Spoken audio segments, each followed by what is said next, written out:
Listen to this short conversation and see if you can understand the word through the context. Let's go.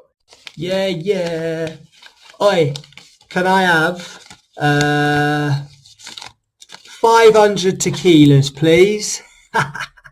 Oh, whoa, you're splashing out tonight?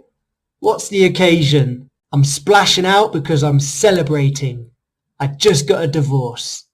Whoa. Shouldn't you save some of that money for the divorce split? Nah.